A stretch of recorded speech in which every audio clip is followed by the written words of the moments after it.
Hey, what's up, people? It's Tino Fest 1989. Yes, I'm back, and yeah, it's been 5 years already of Eddie Guerrero's death. Oh man, I'm sorry that 5 years has been passed quick, and damn, talking about this, there's a lot. There's a lot of emotions to this because I was an Eddie Guerrero fan since I saw him in WCW. But then when he came to the WWE back in the year 2000, he was, a fresh start from the Radicals. Then he became the Latino Heat in 2000 to 2001. He had a little storyline with China when he became the European champion. And Eddie Guerrero, he accomplished a lot. He was a WCW television champion, WCW was WCW television champion, cruiserweight champion, United States champion, WCW tag team.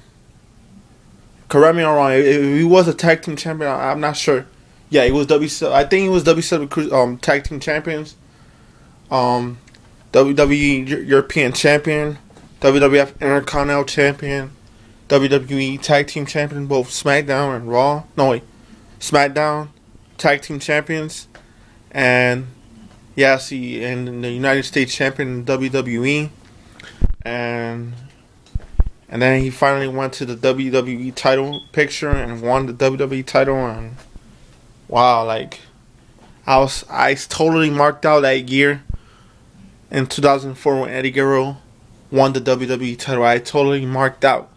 Because Eddie Guerrero was one of my favorite wrestlers that I ever seen in wrestling. He was up there from my list of favorite wrestlers. He's up there. He's one of my favorites. And I have his DVD right here. If you see it, Viva la Raza, The Legacy of Eddie Guerrero. I wish I had the original DVD, Stealing Life, Cheating Death. That DVD was great. And, I never got a chance to buy it because the time the time when he died, it was already sold out and it's very hard to find. And I really want that DVD so bad. And the story really touched me, and I had little tears in my eyes. And when I heard about this, Eddie Guerrero, and damn, I'm feeling emotional right now. Yeah, bro, I can't help it. Yeah, when I was watching Eddie Guerrero last match against Mr. Kennedy, and it was for a Survivor Series tournament to qualify, he actually won by cheating. Then Mr. Kennedy got the steel shirt and hit him in the head. And wow, then I saw the WWE exclusive backstage. Batista told me he's alright, and he's not okay because after that hit, he's like, he's fine and whatever. And then all of a sudden, that same week, he pronounced dead in Marriott Hotel over there in Minneapolis, Minnesota. And the minute I heard that, because my mom told me that, guess who died? I who? You're not gonna believe it. She told me, I'm not gonna believe this. Who died? Just tell me. Eddie Guerrero. No way. Are you shitting me? No way. Don't say that, please. As soon as my mom told me that shit, I was like, oh my god. I couldn't stop thinking about that. Eddie Guerrero died, and I'm like, wow. Really? I was like, oh my god. As soon as my mom told me that shit, I started crying. I was like, I literally had tears in my eyes after my mom said that. I literally had tears. I was like, wow. Tears in my eyes, you barely see that from me. I'm always a happy guy, or either a happy guy or a serious guy. But seeing in WWE when Eddie Guerrero passed away, that was the most emotional moment I ever seen in wrestling history.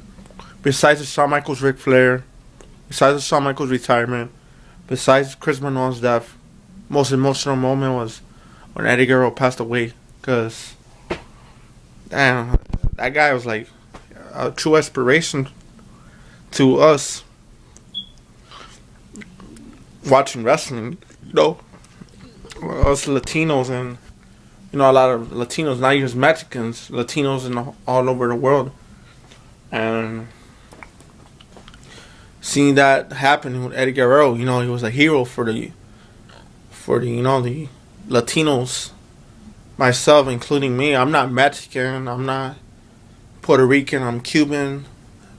My parents are Cuban, and just to let you guys know that I came from a Cuban family, and yeah, and this is gonna I'm gonna put a bit of response to ECW fan 3052, and I'm gonna give you a shout out for you posting up that video, because when I saw that tribute, it was like, it brings me back. When I saw that, I got emotional because of that. And I stood my mouth quiet when that happened in 2005. And I tell you a little history about Eddie Guerrero. He was, just to let you know, he was trained by his father, Gory Guerrero. He's a third generation superstar. I believe second generation superstar. He was one of the luchadors that was the Black Tiger. And he went to Triple H with the Gringos, the Americans, the Gringos with Art Bar. That was his good friend. Passed away in '94, and then Eddie Guerrero. From there, he was an ECW. He became ECW television champion, and then Eddie Guerrero had a great match with Dean Malenko. There was the last fight for ECW. Then they went and jumped ship to WCW, along with Dean Malenko, Eddie Guerrero, Chris Benoit, Chris Jericho, and Rey Mysterio Jr. and Psychosis. Those are the 5-6 guys, and those guys. Those are the 5 or 6 guys that were ECW, that came out of the countries, the overseas countries, to come to the U.S. for ECW, straight to WCW, and then Eddie Guerrero had a great run in WCW from 1996 to 1999.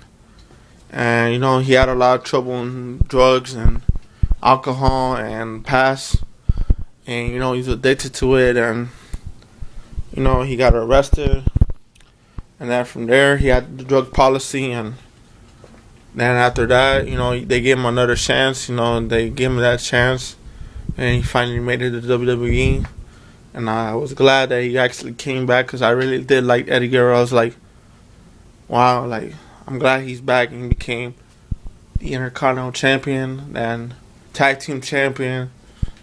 And, so on, his career was doing better. Ever since he came back, he had the second chance he had. He did way better in his career, And he accomplished the WWE title. And, and he had great matches. And the last, wow, I was like, I'm having, like, very emotional moment right now, because it's already been 5 years, and really, like I said, Eddie Guerrero, he's always going to be the greatest Latino wrestler of all. Always, he's right there, number 1 in my list, the greatest Latino wrestler of all time, Eddie Guerrero. He will be missed. I really enjoyed his matches. I enjoyed everything about Eddie Guerrero. I like his funny skits with his cousin Chavo, and with his nephew Chavo, I'm sorry. And like, I was really loved Eddie Guerrero's storylines. It was great. It was there. It was funny. It originated from him. That's how true Mexican. Wild Mexicans are. A little style. He has that part of that story. That tells you the true self about Eddie Guerrero. He lies, he cheats, and steals, and he steals to win. And I love that.